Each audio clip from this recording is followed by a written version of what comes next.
mostly through Leeds' desperate offloads and silly passes and that sort of stuff. But we're in the right place constantly in this game to take advantage of anything that came their way.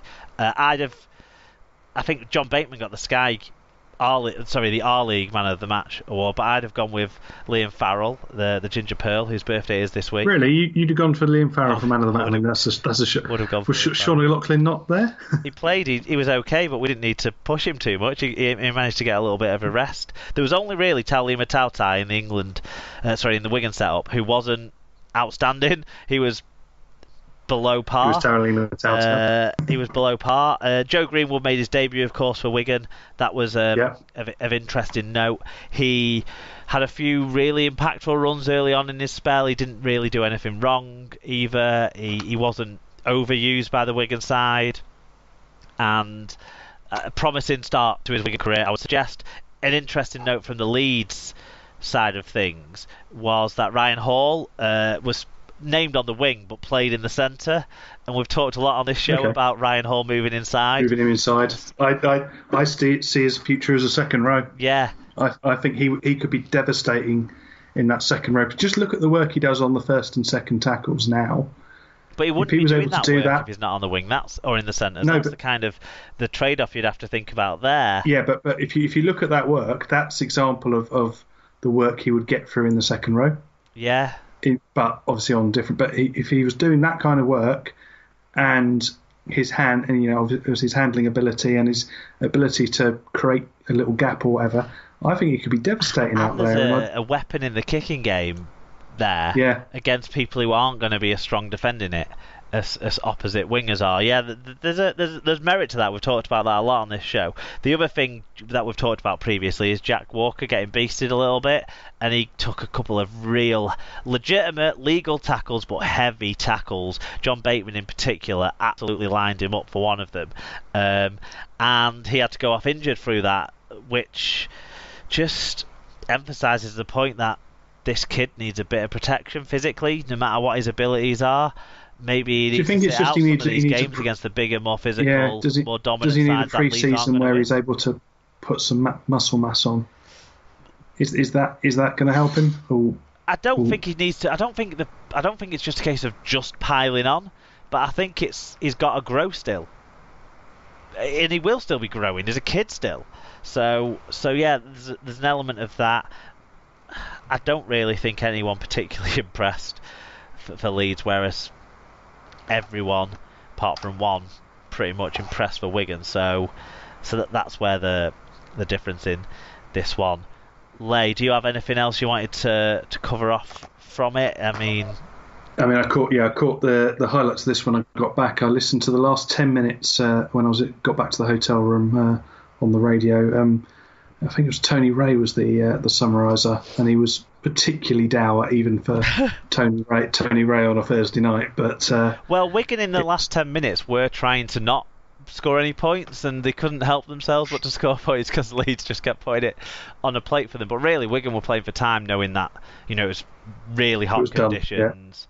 The game was over, the result was in the bag, and didn't want to pick up any injuries when you're carrying a couple of blokes who've backed up from Denver, and we'd played last week and not everyone else had.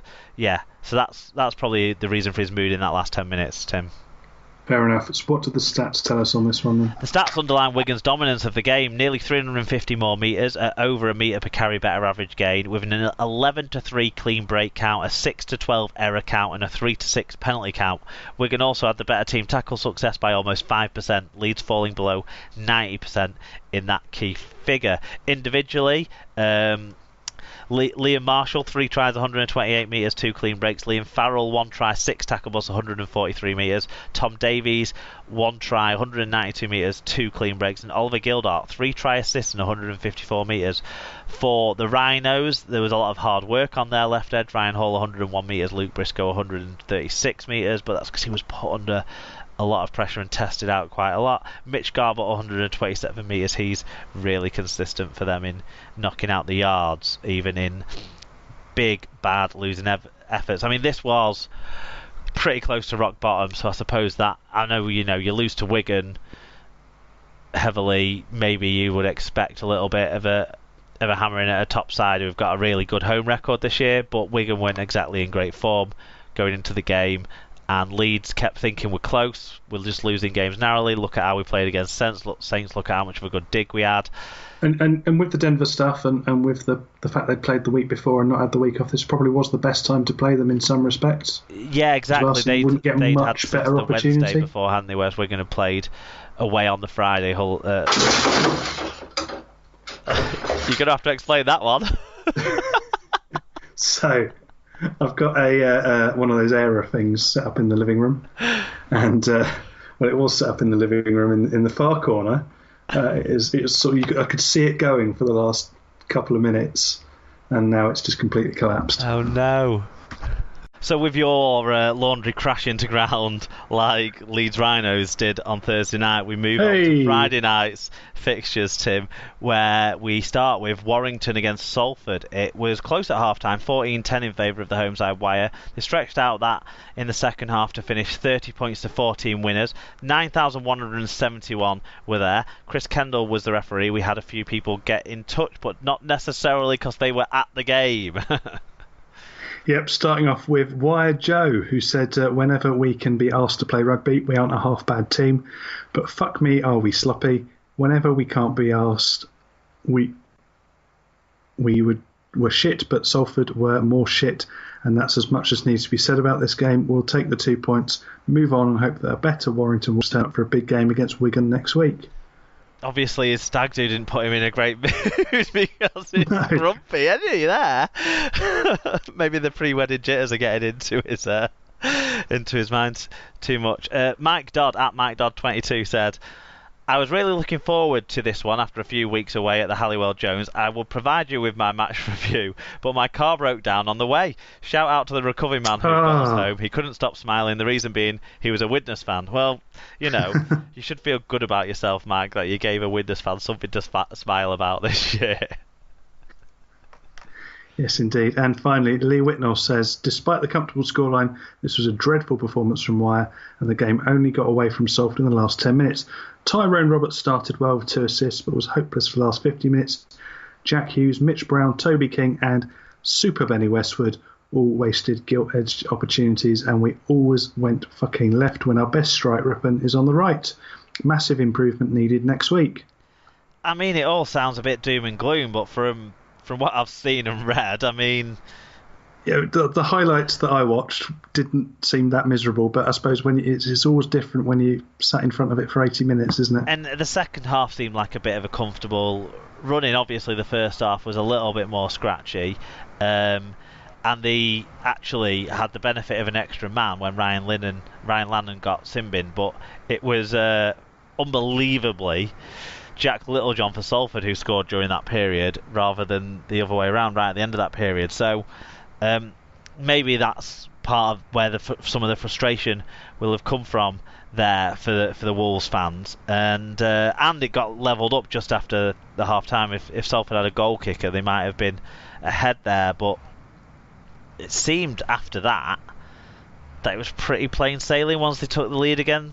Yeah. The Wire, but Warrington have got the ability to do that once they get 2 tries ahead. They do seem to then find that extra gear. That they just need that confidence boost that they've got that margin, I think. Yeah, it seemed like the last 10 minutes, the tries that they scored weren't exactly tough tries. So obviously, whatever they've been doing up to that point took the gas out of this Salford side, which is clearly a weaker side on paper than the Warrington side is. Even though Warrington did rest a couple of players, that's another factor to throw in. They were the only team who didn't bring their England players back in. So Steph Ratchford and Chris Hill got rests, and even though some of the players played well, Mike Cooper and Sitaleki Akwala scoring tries, and Mitch Brown seemed to be a big influence, probably getting a lot of chance to return kicks, and he does that with very, very much dedication.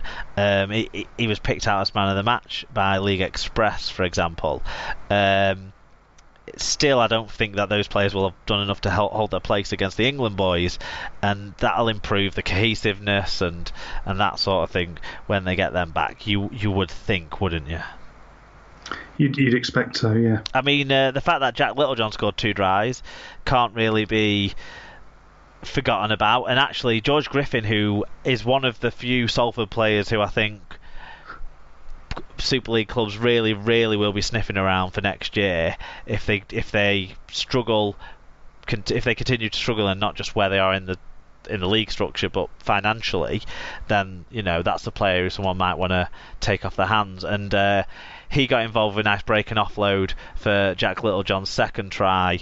That was the one scored during that in-bin period.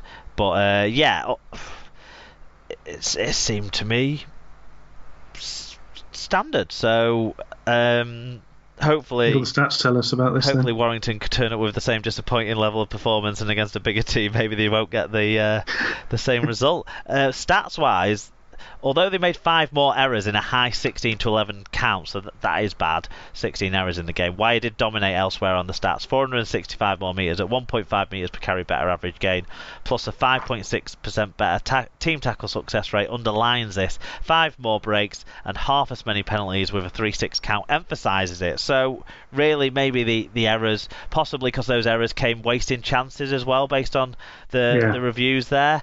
It is a frustrating thing, but hey, you're making the chances, and an off night, maybe look at it that way. Wire fans, lots to look forward to, I think, still this season for them. Individually, Mitch Brown, a try assist, 9 tackles, 186 metres on his return to the side. Josh Charnley, a try, his record continues. 5 tackles, 159 metres, 3 clean breaks. Tom Lynham, a try, a classic flying pig effort, 135 metres, 2 for him. Mike Cooper with a try and 136 metres. For Salford, a couple of people who deserve note are Lama Tassi and Lee Moss at the starting props, 126 metres and 101 metres respectively. And the much maligned Jack Littlejohn gets a positive mention on the Super League pod. This is a momentous moment for the lad. 2 tries for him. Well done. It did become an injury though in the game, I believe. So it's only taken him how long? Yeah. And it's just another they finally found someone who can play fullback and maybe have a positive impact, and he gets injured. So we'll see if that's going to be a serious one for him. I'm not quite sure. I've not seen any real news out to say how bad it was. It was a hand injury. Okay, moving over to the other side of the country for maybe the most surprising result of this round of games. It was Hull Kingston Rovers 37, Huddersfield Giants 10, in front of 7,080. Scott Michalauskas was the referee. Big win for your Robins. Someone said the gold. Yeah, someone said the golden edge of the country. Big win. Really just kicked on, and I think, my overriding thing I noted down from the highlights of this was, it's what happens when you got your spine in place and working. Lunt, Maguire, and Quinlan all playing together. Yeah, and that just was able to join up the efforts of everybody else as much as anything. Yeah, Atkin back in the starting side as a halfback. So really, it was back to that, and Lunt and Lee being the rotation at the hook. It was back to what was working well. The first 2 or 3 games that was doing well, and the Leeds game, which was positive performance. But yeah, I think it is pretty much on the back of that everything else came off. That. It meant the big men were getting used properly. It meant that people weren't having to do extra work, and there was a bit more direction, a bit more clarity around who was doing what. The roles were a bit more set.